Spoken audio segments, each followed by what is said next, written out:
O Brasil não só está vivendo um novo boom imobiliário, como é possível que esse seja o maior boom imobiliário que o Brasil já viu.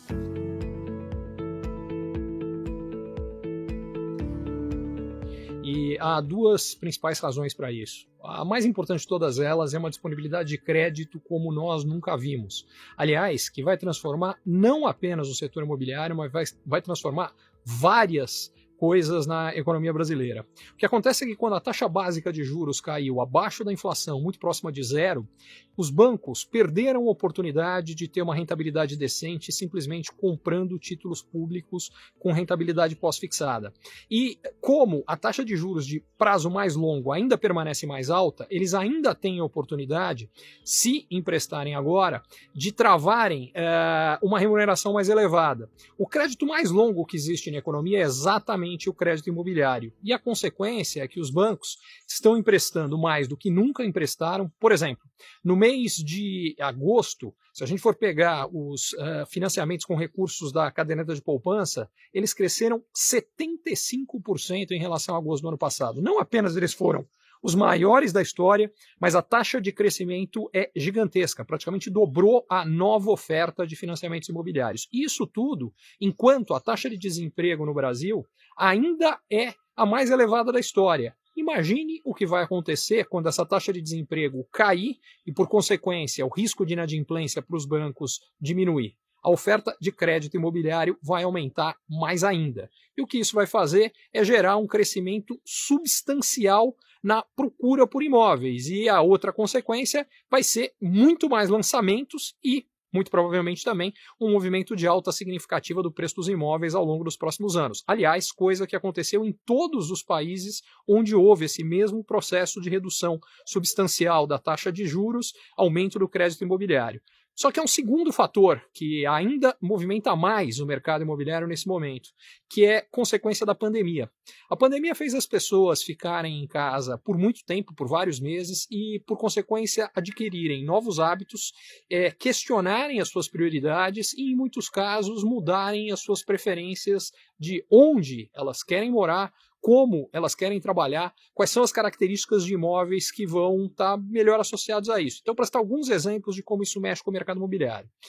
Uma das consequências é que, como muita gente acabou preferindo a experiência de trabalhar em casa ao que era o padrão anterior, que era trabalhar no escritório, e há várias pesquisas mostrando isso, muitas empresas já estão começando, e eu acho que esse movimento vai crescer, a simplesmente fechar o escritório e ter todo mundo trabalhando em casa. O que isso gera? Por um lado, uma redução de demanda por escritórios. Por outro, essas pessoas que saem, que não têm mais a necessidade de ir ao escritório, em vários casos, não tem mais a necessidade, por exemplo, de estar em megalópolis. Então, já tem um movimento de gente saindo, por exemplo, da cidade de São Paulo e buscando oportunidades com mais qualidade de vida no interior ou na praia, e esse movimento deve ganhar mais força. Mesmo dentro da cidade de São Paulo tem uma mudança, porque quem fica, e que talvez ao invés de ir ao escritório 5 vezes por semana vá 2 ou 3, talvez esse sujeito opte em falar, olha, em vez de eu estar num imóvel menor, muito próximo ao centro, já que o trânsito de São Paulo era um inferno, se eu vou 2 ou 3 vezes, e se todo mundo ou muita gente está fazendo isso e o trânsito vai melhorar, e além disso eu vou ir menos vezes, será que não faz sentido talvez estar em locais mais distantes, mas com espaço maior? Outra coisa, a experiência de passar mais tempo em casa fez as pessoas valorizarem mais as áreas comuns dos imóveis. E isso deve gerar uma mudança até no tipo de imóvel que vai ser lançado. Então, o fato é que soma-se a mais disponibilidade de crédito, que deve gerar mais procura por imóveis, até porque o Brasil tem um déficit habitacional gigantesco, uma mudança até no tipo de imóvel que vai ser buscado. Tudo isso deve gerar uma movimentação e um boom do setor imobiliário muito significativo. A menos que o Brasil passe por uma crise fiscal, e aí tem uma queda de confiança e no meio do caminho esse processo seja abortado, ou que haja uma grande crise internacional.